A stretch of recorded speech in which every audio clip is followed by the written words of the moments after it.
Hi, everyone. My name's Karia Young Eagle, and I'm the Partnerships Manager at Women's Funding Network. Looks like there's a lot of our members joining us today, but for those of you who are less familiar with the Women's Funding Network, it's important to just have a little background and know that we're the largest philanthropic network of philanthropists and leaders who promote investments in women and girls. Our network invested over $410 million to results-focused programs and initiatives to advance women, girls, and their communities on both a local and global scale. So definitely something we're very proud of and love to promote. So I want to say thank you first for being here for the last webinar of 2016. It's been really fun to bring you a variety of webinars throughout the year and to see so many familiar names pop up on the attendee list. Just a little recap about what we've brought you. We've had experts speak on gender-based violence in the workplace, give a firsthand experience of what it's like for women inside refugee camps and how they're responding to ISIS, what it takes to create and build corporate partnerships, how to successfully fundraise at an event, and we've brought some experts on financial literacy as well. So I think it's safe to say that while the year is winding down, many of us who are working in the nonprofit space are certainly feeling the effects of our work speeding and ramping up. And a lot of us are in the throes of planning for year-end giving, holiday galas, and creating fundraising strategies for the new year. And that's why we're bringing you a webinar today all about gender and giving. The Women's Philanthropy Institute at the Indiana University, the Lilly Family School of Philanthropy, released critical research on the power of influence of women in philanthropy, and more specifically, how gender roles can play a big part in philanthropy and the effects it has in guiding charitable decision-making. So it's important to note that all of WPI's research is publicly available, and you can download it through their website. And we'll share the direct link in the recap email so that you have it available to you. So today, the Women's Philanthropy Institute's Assistant Director of Research and Partnerships, Jackie Ackerman, will be joined by Linda Paulson at the Washington Area Women's Foundation for a dynamic discussion. Linda is the Vice President of Philanthropic Engagement at Washington Area Women's Foundation, and she brings a wealth of experience in development and philanthropy. And whilst she served as the Director of Strategic Markets for United Way Worldwide, she became one of the nation's premier experts in women's philanthropy. Before we dive in, I just want to cover a couple pieces of housekeeping. It looks like you're all in a really good spot and you've muted yourselves, but I just want to make sure that we're diligent to mute ourselves throughout the presentation so that we keep background noises to a minimum. And I'm sure that questions may pop up throughout the presentation, so you're welcome to ask them throughout the dynamic discussion between Linda and Jackie, but I ask that you just send them to me directly, and we'll save them for the Q&A session at the end. You can send questions or any sort of concerns to me directly in the chat box, which is located in the control panel on the right-hand side of your screen. If you, during the question and answer session, want to ask your question verbally, go ahead and click the hand icon, and I can unmute you and you can share your question to the group. So last but not least, Candace Elder, she's the Executive Coordinator at Women's Funding Network. She'll be live tweeting this webinar. So if you're part of the social media community, please join in on the conversation. Women's Funding Network's Twitter handle is @Women'sFunding. WPI's handle is WPI Insights. And Washington Area Women's Foundation can be found on Twitter at the Women's Foundation. And all of those handles are up on the right-hand corner of the slides as well, just in case you didn't write all those down. We're also recording today's webinar, so you'll get a link to the recording after this, and you can share it with your staff or your network for future learning purposes. So with that, I just want to hand the mic over to Jackie, and she'll take it away.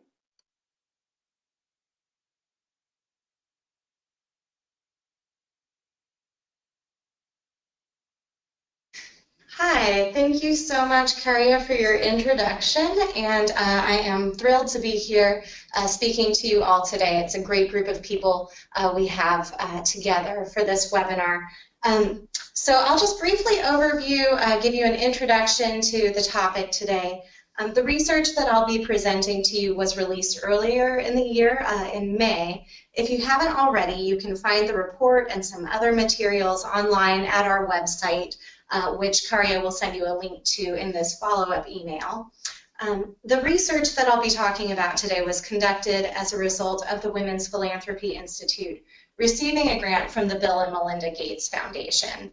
The foundation is particularly interested in gender inequality and barriers that keep women and girls from reaching their full potential. And the foundation treats that kind of across many areas of life. So whether that's family planning, financial services, agriculture, nutrition, and so forth. It's a very all-encompassing view. So the Gates Foundation realizes that philanthropy plays a critical role in tackling many of those issues, but that data is important and should underlie everything that they do. They talk about it like data provides this roadmap for what's being addressed and where the field can go. So this is really important for the foundation and especially Melinda's office to be thinking about these issues. They saw that in giving to women's and girls' causes, which is very important to them, there is this lack of data. And that's where they asked us to come in and supplement their work. So the research that we conducted fills this gap by providing data on giving by women and then to women's and girls' causes. So with that introduction on why we engaged in the research, I'll just jump right in. I'll be starting with a brief overview of the landscape of organizations that address women's and girls' causes, and then I'll share some key findings about giving to women and girls. We did some focus groups, and I'll talk in pretty heavy depth about those discussions about women's funds, why focus group participants did or did not fund women's and girls' causes. And then instead of me just sharing everything at once and then turning to Linda for her thoughts on how to apply this in your work, we'll tag team a bit, and I'll ask Linda to bring in implications throughout the presentation. And then we'll be sure to leave some time for questions and discussion at the end. So to start out, I know this audience is very interested in and involved in women's and girls' causes already, so I'll just briefly overview the landscape, as I'm sure you're all fairly familiar with it. Women's and girls' causes have been at play throughout U.S. history. For example, the YWCA is perhaps the oldest continually operating organization with a mission to help women and girls. It'll celebrate its 160th anniversary in 2018. The landscape of women's and girls' organizations is dynamic, evolving, and we find new organizations emerging to deal with specific issues as they arise. So we have these established funds, and you've got a great example of that in Linda with the Washington Area Women's Foundation, and it also includes these newer organizations like Girls Who Code, other groups that focus on gender gaps in technology, or Green America, which is more international, helps women who live in poverty build small businesses to create better lives for them and their families. So with that brief overview, let's talk about data and research. So one of the most significant challenges that we find when we study giving to women and girls is a lack of data. Unlike traditional charitable subsectors like giving to religion or education, human services, health, arts, etc., when you say giving to women and girls, it's not this distinct category in most nonprofit sector classifications. So when you give to women and girls, you can give really in any subsector, and so it's difficult for us to collect data on only this type of giving. We do know quite a bit about overall giving, though, and this report, among a couple of other resources, is a start understanding giving to women's and girls' causes in a more data-based way. So as I mentioned, we do know a lot about overall giving, and the IU Lilly Family School of Philanthropy is a big part of creating that knowledge. As you can see, our annual publication, Giving USA, estimated that in 2015, Americans gave nearly $375 billion to charity. The top subsector receiving those gifts is religion, followed by education. And women's funds primarily fit into that 7% that's represented by public society benefit, but it does sometimes depend, and they might be found under gifts to foundations. So we do have this data on this aggregate level giving and giving to specific subsectors. But again, it's hard to pull out giving to women's funds and other women's and girls' causes. Another existing resource that we use is the $1 Million List. It's a database compiled and housed at the Lilly Family School of Philanthropy. The $1 Million List collects information on publicly announced gifts that are worth at least $1 million, and we're able to go through and search through keywords and other ways of analyzing the data and pull out just gifts to women's and girls' causes on the list. So from our initial analysis, we identified that between 2000 and 2014, we found 1,226 gifts worth more than $6.2 billion directed at women's and girls' causes. And while that number might sound a lot, $6.2 billion is a lot of money, it is over the course of 15 years, and it is 1.6% of all gifts on the list and an even smaller percentage of the total value of those gifts. So as you can see, we have some but minimal data on the subject. So when we started this research, the $1 Million List was really all we had, and we knew we wanted to get some more in-depth data to inform us about who is giving to women's and girls' causes and why. So it was the right time. There's a lot of interest around giving to women's and girls' causes, and so we embarked on collecting new data. So our study had two key components. First, we fielded a survey using a nationally representative panel, and that helped us to establish some baseline knowledge about giving to women and girls and answer that top research question: who supports giving to women's and girls' causes? And then second, we followed up by conducting 7 focus groups in 3 cities across the country. So we held focus groups with people who were connected to their local United Way affiliates and could discuss general giving to all sorts of causes and talk about what portion of that might go to women and girls. And then we also held focus groups with people connected to their local women's fund who were much more focused, as you can imagine, on giving to women and girls overall. So I'll first kick off the results sharing with a polling question, and I'll read through the options so you can be thinking about how you'll respond to this, and then Kariel will put up the polling question. But I want you to think about the donors you work with who are giving to women's and girls' causes. Overall, what do you think their motivation is? What do you see when you talk to them about this giving? The options I'm giving you today are they more motivated by personal experience, for example, gender discrimination or having children? Are they motivated by the idea that women's equality is important for societal progress? Are they giving to this area because they trust organizations like women's funds that serve in this area? They think they're effective and they do good work? Is it another motivation besides those 3? Or definitely tell us if you don't know what motivates your donors. That would be really good to know. So I'll turn it over to Karia to open that poll. And that's up for about 15 seconds, and then I will discuss your responses here. So go ahead and click on one of those responses.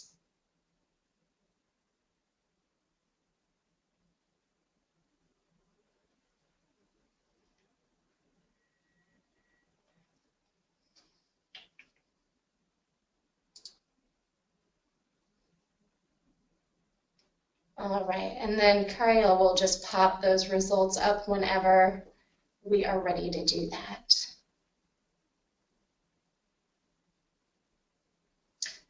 All right, great. So it looks like, so I've got 55%, that second option, the importance of women's equality, 27% personal experience, and then very few trust in nonprofits in this area and the other motivation. I have to say, I'm really glad that all of you who answered seem to have a handle on the motivations.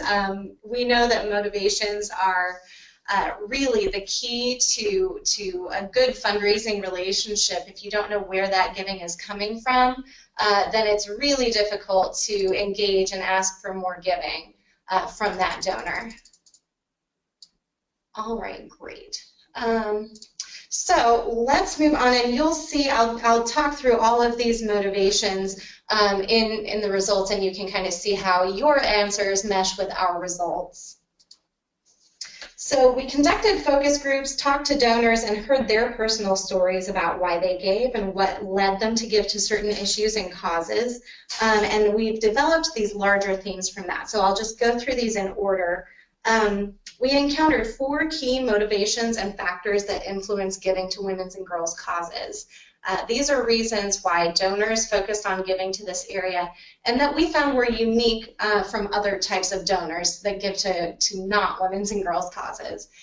So first, personal experiences have led many donors to support these causes. Focus group participants talked about having children, wanting their daughters to have the same opportunities as their sons, or encountering gender discrimination and mistreatment in the home or in the workplace. And it didn't just have to be their experience. Someone else's personal experience close to them could influence them. So we heard from both men and women who donated to certain causes after seeing, say, a friend or a loved one suffer from breast cancer or domestic violence. Moving to the second motivation, we did find that many donors who support causes for women and girls express that motivation as a belief that women's equality leads to progress in society as a whole. The third one we're going to talk about in a little bit more depth here. So donors to women's funds had expressed trust and confidence in these organizations. They believe that women's funds have a particular expertise in the area of giving to women and girls, and they trusted them to distribute those grants effectively, and we'll have more to say about that in just a minute. And then finally, donors who concentrate their giving on women and girls tend to have a more focused approach to their giving as compared to donors who support a wide range of causes. So I have a couple of quotes from the focus group participants that illustrate some of these points. One participant said, "There's no doubt in my mind that all of the research, if you have a more equal society, you have political and economic stability. So that's what drew us initially to women and girls. I truly, truly believe there is no place else you can put your funding." And someone else said, "I've really spent a lot of time thinking about being very, very focused, incredibly focused in my giving as a way of saying no. And I have really decided it's all about women and girls. There are other areas that we're involved in, but for me and my energy, it's all about women and girls."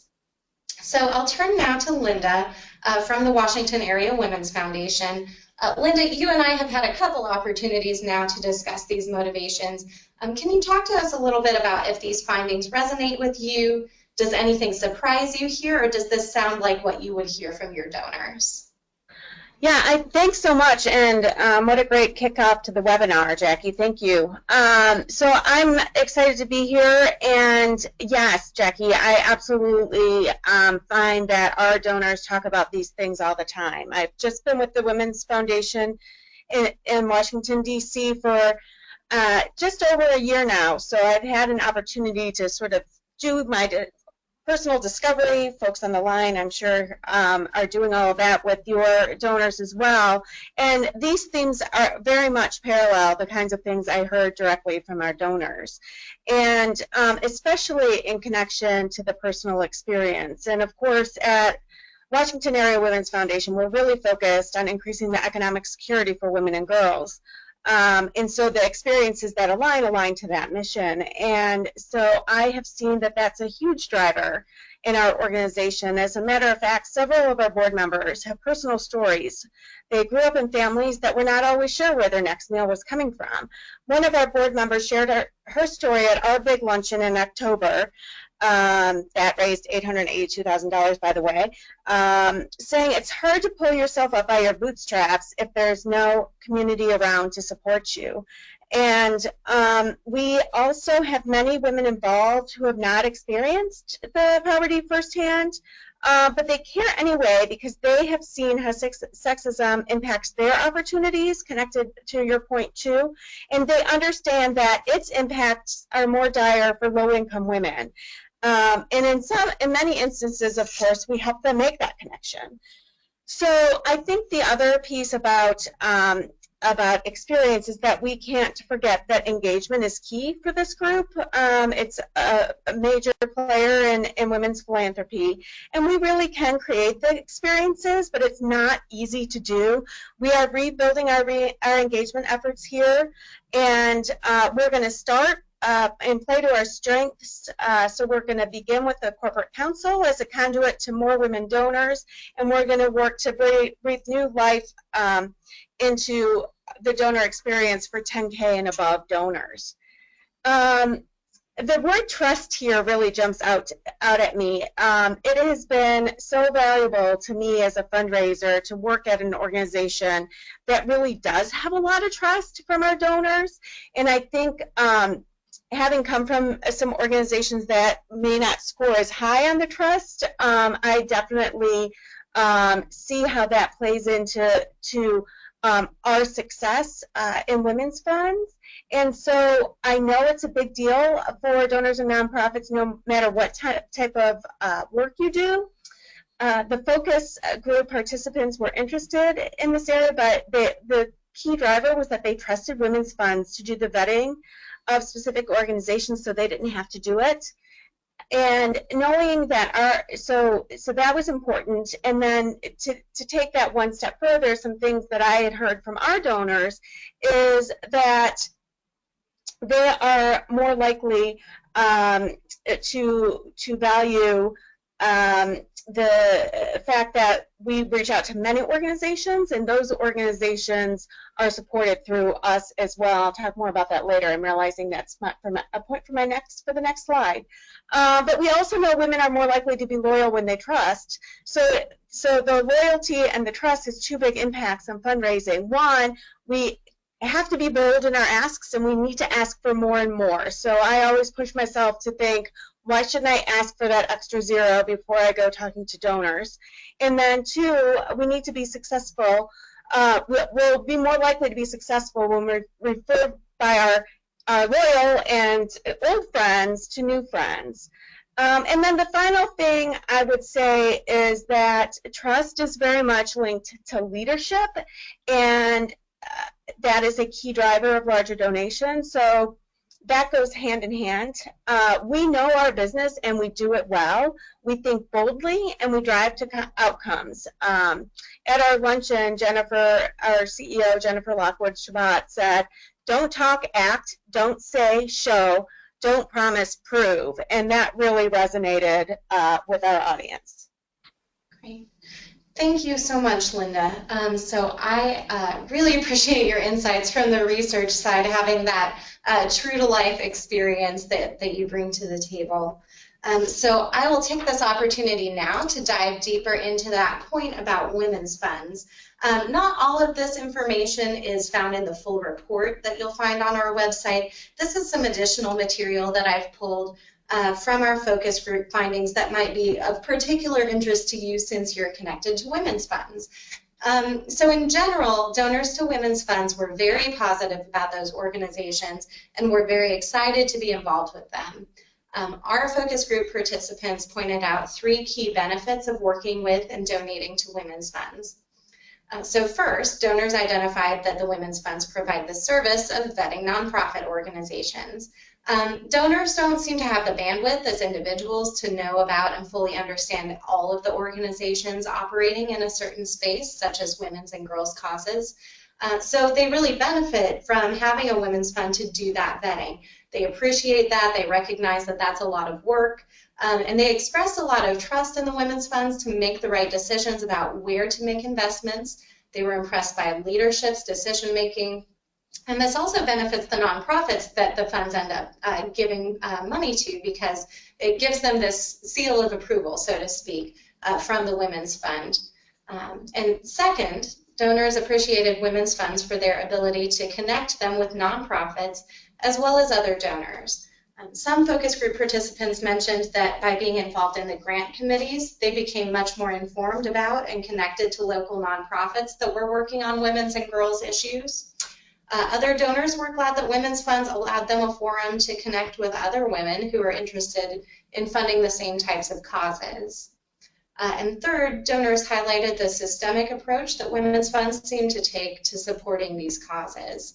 Women's funds don't seem to distribute, or at least most of them don't distribute money randomly. They really take time to think through strategy and partnerships to address root causes of these societal problems. So donors tend to like that they can have an impact on a big topic, women's and girls' causes, and touch many nonprofits by funding one organization. So the women's funds also help their donors feel like they're well informed about the issues and are discussing cutting edge ideas about how to fund these causes.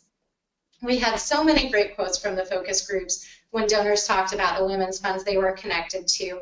So I've just chosen a couple to highlight here. One donor said, "I give to my women's fund in trust that they will do the right thing, and so far I'm always impressed with the decision making."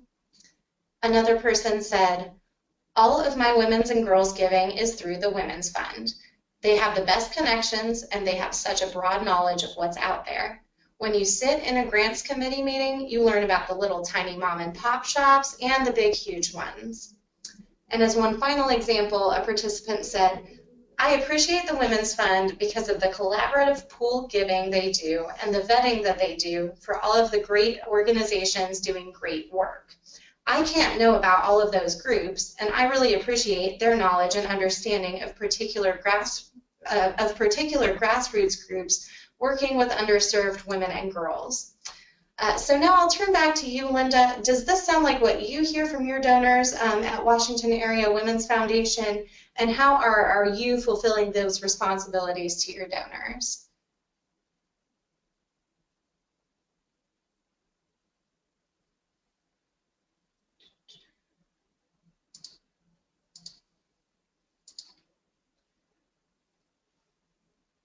Linda? Was I muted? I'm so sorry. I'll start over. My apologies. So thank you, Jackie. I thought I had taken myself off mute, but didn't hit that button correctly. So I think that these takeaways are really on point with everything I've learned in my year and everything that I've learned with women donors in particular. I think in the DC area in particular, we have many, many policy wonks as our neighbors. And so I think our donors are very research driven. And our research has been critical to success and really is the basis for how we approach issues systematically, to use the words from the study. So when speaking to donors or to groups, I've always gotten a lot of response from the line, before the Women's Foundation, we didn't even know what the status of women and girls in the region was. That seems to really resonate with them, to show that we really are change makers, that we understand first and then we move. So our donors really understand that when they give with us, they are part of a research-driven strategy, and that's important for us. And from what I've seen from around the country, it's important probably in every community. So I have definitely also heard from donors that vetting is important. They are also glad to give to one organization, I alluded to this earlier, that impacts other organizations. For those who get asked to give by many, many groups, as you can imagine, we have a lot of competition in the DC region. It helps them to be able to say that we are their giving priority, because one gift to us impacts so many organizations and is strategically aligned to their giving goals. And so donors, and so that is important. And it's also important that donors see us as their connection to the community. I like to think of us as a welcome mat. As a matter of fact, I was at an event last night where I met a very high-level person from a Fortune 100 firm who said, "Hey, I lived in Philly, but I'm moving to DC." I said, "If you want to meet women in town, our place is where you want to be." And so I'm looking forward to engaging her in our work. And so I think through us, women learn a lot about what is happening in the community, who's taking the lead, and that is what's really important to them by being involved with us. I also think that we need to be very careful as we build out engagement efforts, because we are not big, huge organizations with unlimited resources, and engagement is expensive. So thinking through one-to-one strategies and one-to-many strategies, I think, are absolutely critical. So for lower-end donors, one of the things that we are doing is we're working on a widget to our website that connects people to, especially women, to volunteer opportunities that impact women in the region. They will first see the volunteer opportunities connected to our grantee partners, and then they will also see other volunteer opportunities in the community as well. So it's an easy way for us to be high tech and lower touch with lower end donors, but still be a resource for them. And so I think that that's really important to think through those kinds of one-to-many strategies where you can make a difference with your donors. And then, you know, of course, there's always power in giving women to each other. There's nothing more powerful than a group of women coming together to make a difference. We're always looking for ways to do that. As I mentioned, we are going to be building out a corporate council focused on the business needs of the corporations in our community as the first conduit of how do we help them as they're working to increase the number of women leaders in their companies, and then how do we leverage that group on our mission. And then we also will be looking for ways to build community for our high-end donors in new ways than we've done before. And so for me, I started with what I had. We did a great job with our host committee for our luncheon this year, and that helped to build trust in us, and in particular me, since I was new to the group, and really created a baseline for us to do more engagement and really connect donors, not just to us, but to each other. Thank you so much, Linda. So I'll turn to barriers to giving to women and girls. So in addition to studying why people give, we also learned why they might not give to these causes. So these findings come directly from our focus group research and can provide insight on how you might unlock those barriers that could lead to more giving. So first, we noted a general lack of awareness and knowledge about these causes. Many of the participants who didn't give to women's and girls' causes simply hadn't had personal experiences or relationships that led them to give in this area. Second, participants noted that women's issues are complex. Solutions to those issues might be hard to implement and scale up. And solving difficult issues like women's equality is complicated. It ties into a whole range of other issues. And that was challenging or even overwhelming for some donors in our focus groups. So they were focused in other areas that they found a little bit more manageable. Third, many donors expressed a desire to include both men and women, boys and girls as recipients. They worried that targeting only half of the population would not address the entirety of some social problems. And finally, a barrier that many participants mentioned was that political issues can be embedded in many women's causes. Some areas in this sphere, like reproductive rights or LGBT rights, are contested social issues, and some donors may not want to support those. Those who do support these areas might be less inclined to share that they are giving to these areas or fundraise on behalf of those causes. So a key takeaway that we found from this area here is that even basic donor education about women's and girls' causes might increase giving. The lack of knowledge we found to be a really big thing for many of our focus group participants, and it's an opportunity because some would-be donors just don't know about these issues or how to get involved. So Linda, before we turn to our more quantitative findings, I'll turn back to you for a gut check on this, so to speak. I know you'll talk a little bit about this. Your experience before coming to the Women's Foundation was with United Way, which is our other partner in these focus groups, and where many of these barriers came from because they were the group that did not necessarily give as much to women's and girls' causes. So talk to us a little bit about that and if these findings ring true to you.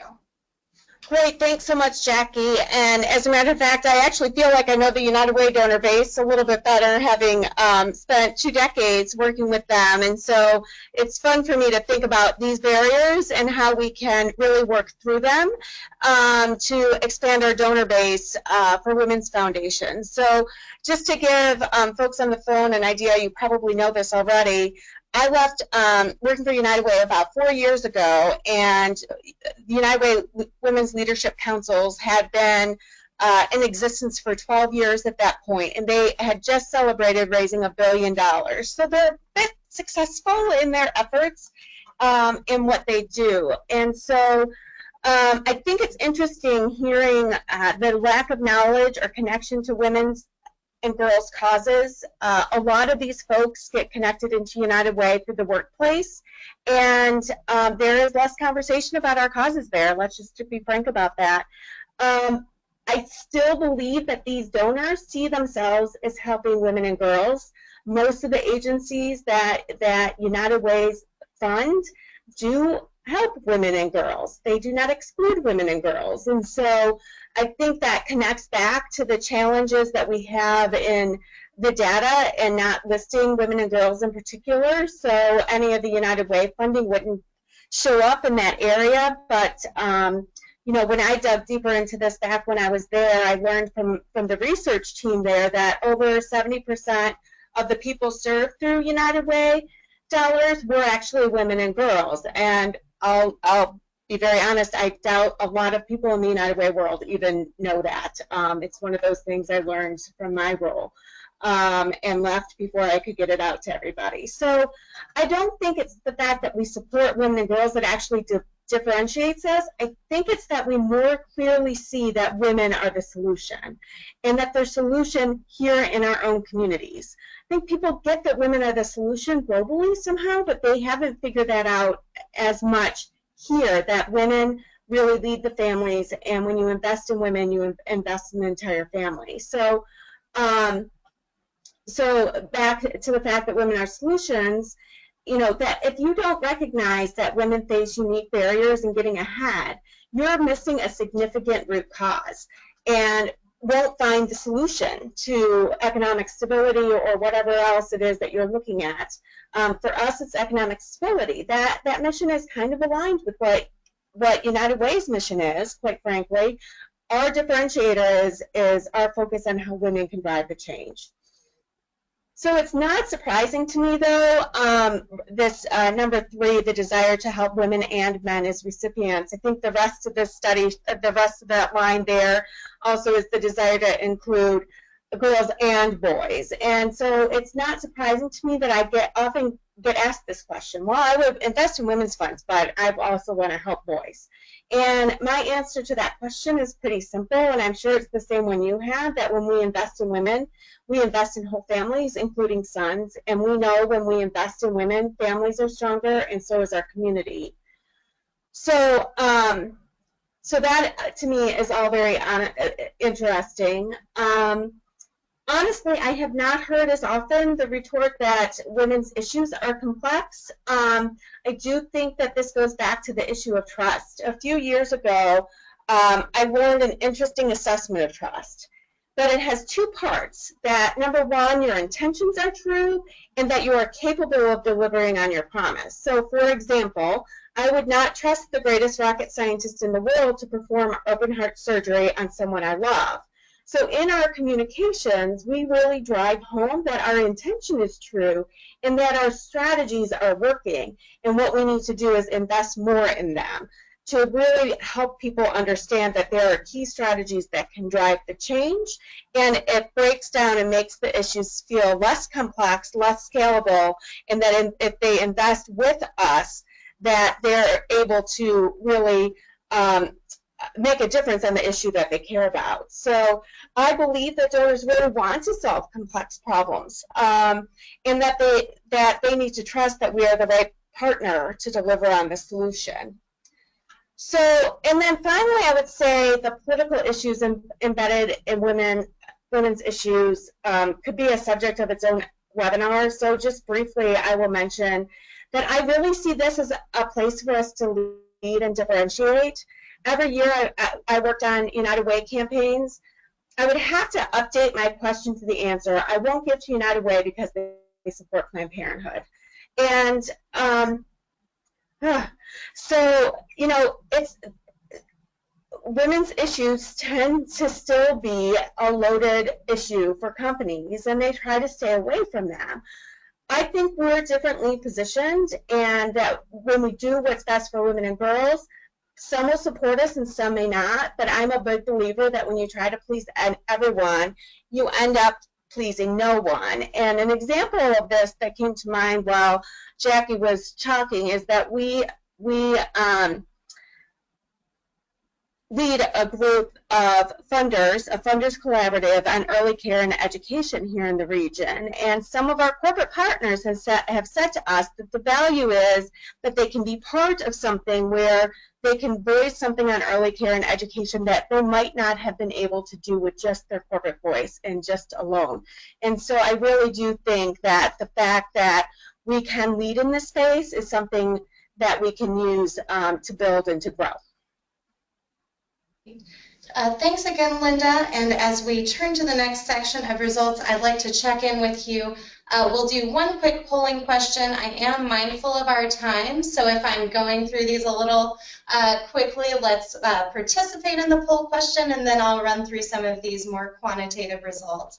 So our second and final poll question is, as you think about your donors, to what extent are their partners, spouses, children, other family members, to what extent are those people involved in funding women's and girls' causes? So we've got very, somewhat, or not involved, or the fourth option, you don't know.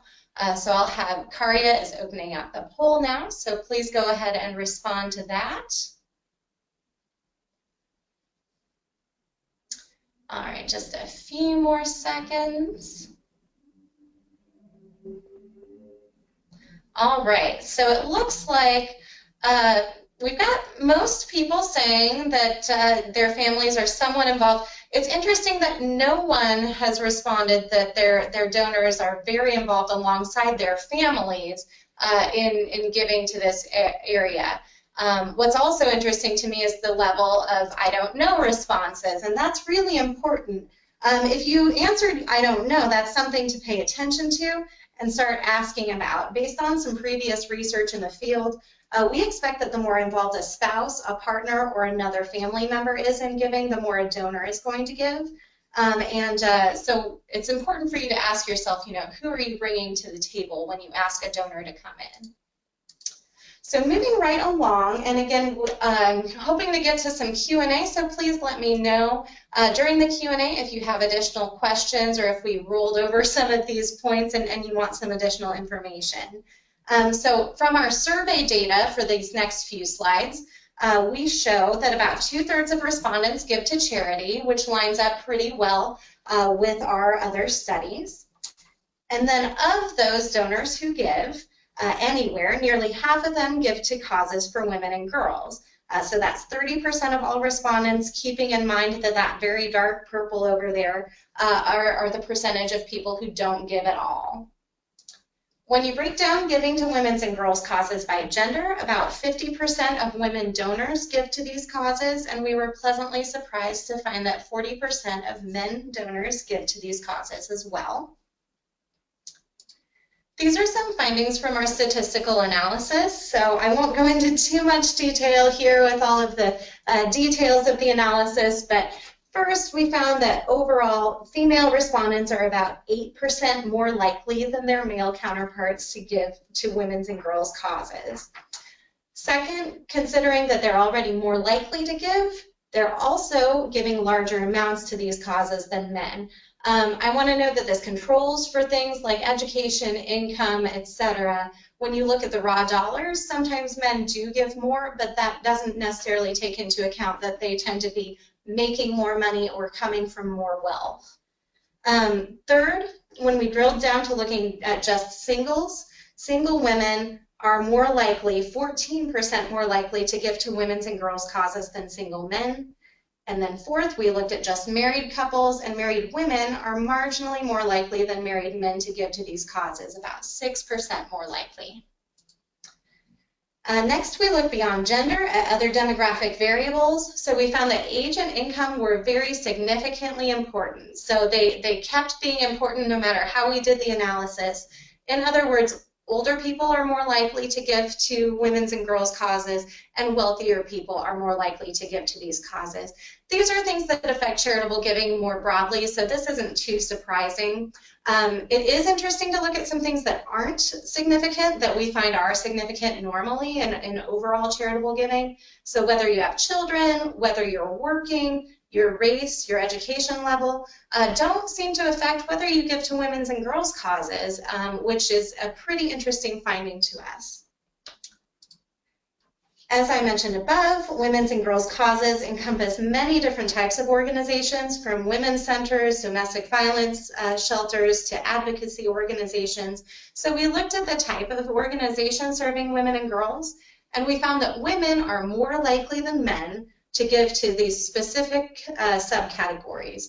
And some of them are represented on the slide. So that's cancer research and diagnosis and support for cancers that specifically affect women, combating domestic violence, women's centers, economic opportunities for women and girls, and lesbian, bisexual, and transgender rights.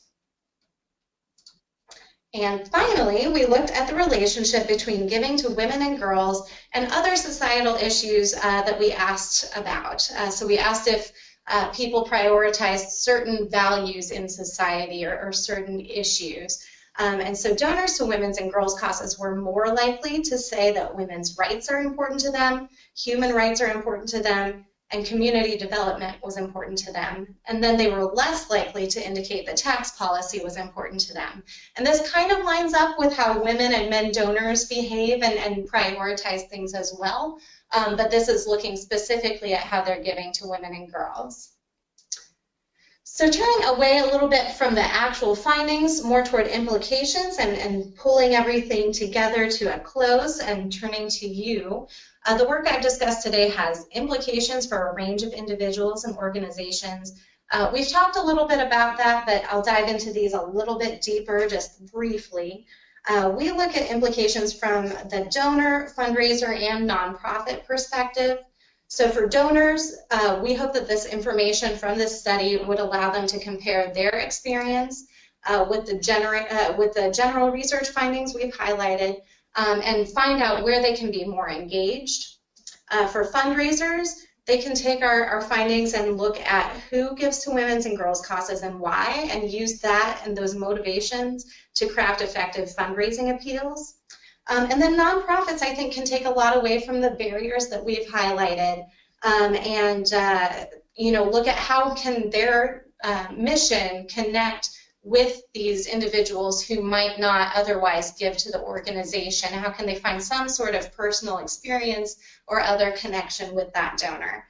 So I know we need to bring this to a close, but Linda, do you have any final on-the-ground sort of comments for us after looking at these implications that I've highlighted?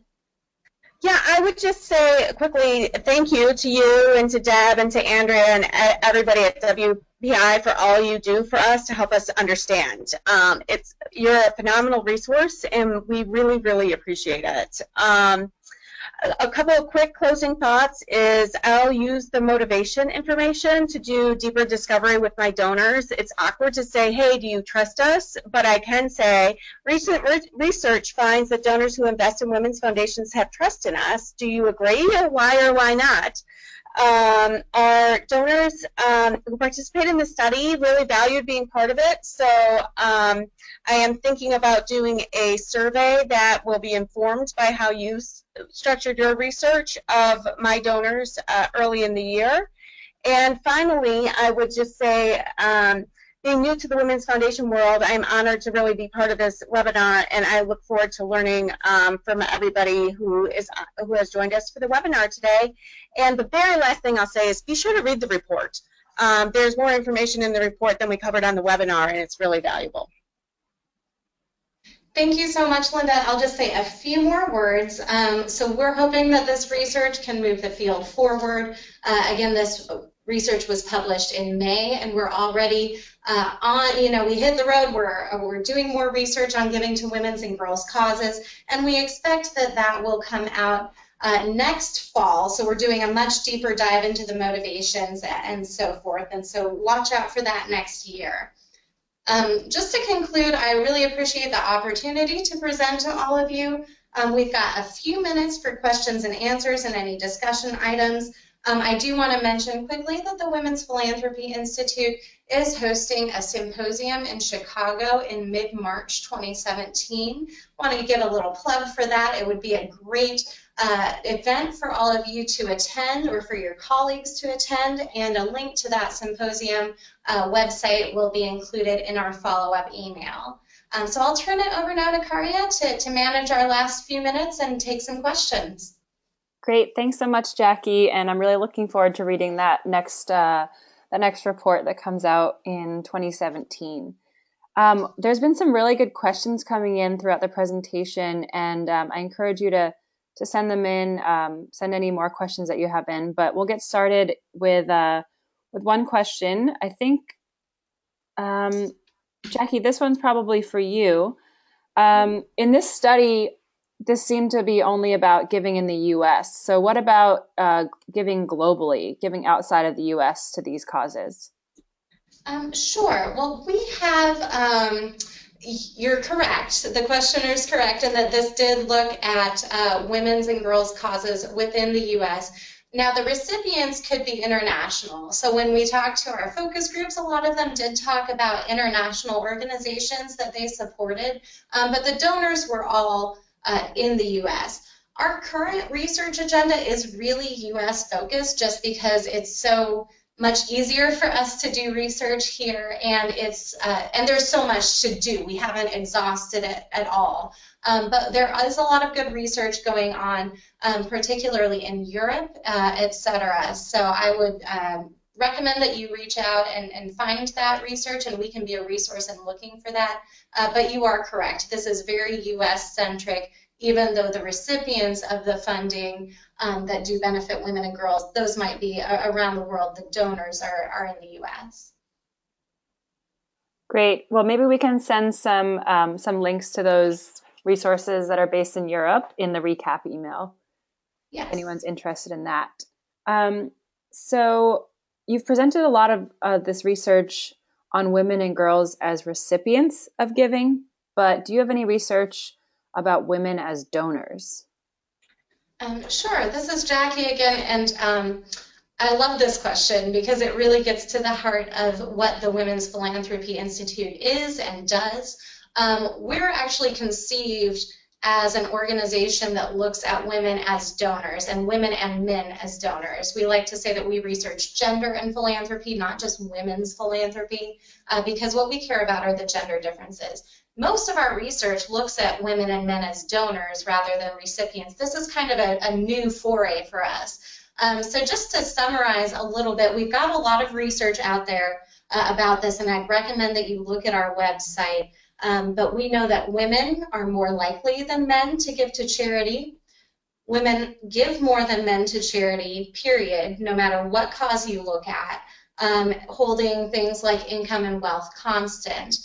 Women are motivated by different things than men. They tend to be more motivated by empathy. Men tend to seek recognition, public recognition, especially for their giving. And women tend to give to a wide range of causes, whereas we know that men seem to give to one or two causes and put more of their funding, concentrate it more into those causes. So we do know that those differences exist, and we've written quite extensively about that, and I'd be thrilled to share that with you all.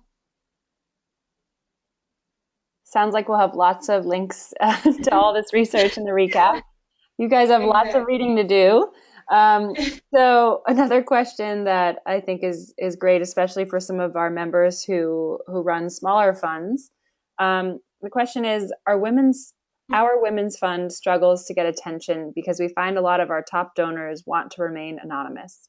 Can you talk a little bit about anonymous donors and whether this is really holding us back? Sure.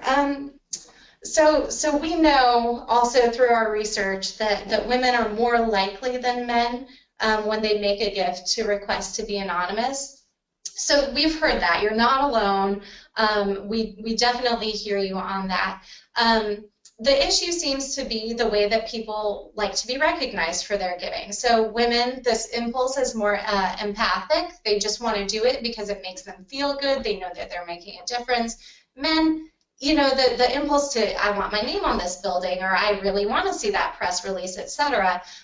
You know, and I don't mean to say that in a negative way. It is an important motivator, and it's something that fundraisers should pay attention to when they're going to ask for gifts from people for whom that's important. But you just need to recognize that those motivations are different. We've found that women can often be convinced to go public with their giving when you talk to them, not about, you know, we want you to feel good, we want to talk you up, but more about the influence that they can have by sharing. So if you say, you know, if you go public, if we have a big story about how much you gave, we really think it's going to encourage other women like you to come out of the woodwork, to support us, to give us needed attention, to get more funding. We have had many success stories shared with us about that, and we've had women donors say, you know, I didn't want the recognition, but I wanted to make this organization successful, and they convinced me to go ahead and do a press release or co-sign a press release because of that. And we know that that works. I mean, I'm sure that you've all read the news about, I think it was Sheryl Sandberg's very recent gift to women's and girls' causes, Jennifer and Peter Buffett, Melinda Gates, etc. So you've got these very big names that are sharing their giving, and I know that for them, they've expressed explicitly that their hope is that by highlighting these causes, that they are going to shed more light on them, get more attention, etc. So yeah, I would say it's a real problem, or it's a real obstacle at least, and I would say, you know, the more that you can frame it instead of, don't be anonymous, we don't want you to be, you know, definitely honor that if they stick to it, but feel free to push back and say, you know, we want you to do this because it will help the cause. It won't help, you know, not because it'll help you as a person get more attention, but because it'll help our cause and our organization. So I hope that's helpful to you. Yeah, I think that's a helpful answer, Jackie. And if you'd like to learn more about how to engage major donors and helping to make your ask a little bolder and bigger and steer them away from the anonymous gift, check out our webinar library. We have a recording of a webinar that we did in May with Women Moving Millions and one of their major donors, and actually the founder of the Women's Fund of Central Ohio. She talked about how she became willing to move out of the anonymous donor role and into giving big and bold. So check that out if you have time. Last question that we have time for, maybe in a couple of words or a couple of sentences, but what surprised you most from the research standpoint about what you found in this study, Jackie? Sure, thank you. A few things surprised us. So I would say from kind of a wonkier research-based perspective, we were interested in the demographics that didn't line up. We kind of assumed that that the people who give to women and girls look like the people who give really anywhere in general. And so we saw, you know, older people are more likely to give, wealthier people are more likely to give. That makes sense. But to know that your education level doesn't really make a difference, your employment status doesn't really make a difference, your children or the number of children you have doesn't really make a difference, I think it's encouraging to the organizations here to really go out and broaden your vision for who is a target donor. You know, it doesn't have to be someone with a PhD. It doesn't have to be someone who works 60 hours a week. It doesn't have to be someone with, you know, a couple kids so they really understand the working mother issues. And, you know, you can really broaden your horizons there. I would say the other thing that really struck out to us was the extent of the trust that people expressed placing in women's funds. We knew that these organizations, your organizations, have great reputations, but it just really stuck out that they trust you so much to do the hard work of vetting organizations and of investing their charitable dollars into these causes. Thanks for that perspective, Jackie. And again, thank you to both Linda and Jackie for joining us today and providing this awesome summary of the research. The discussion was really great to listen to. So I appreciate it, and I hope I speak on behalf of all the audience members as well. For any of you who are still around, please submit your feedback, and it really helps us determine which experts to bring in for these webinars. And I want you to stay tuned for next webinars coming up in 2017. We'll have one with the Institute for Women's Policy Research in January. It'll focus largely on job training and support services, and we'll have more throughout the year on financial literacy. So stay tuned, take care, and happy holidays. Thanks, everybody. Yes, thank you for having us.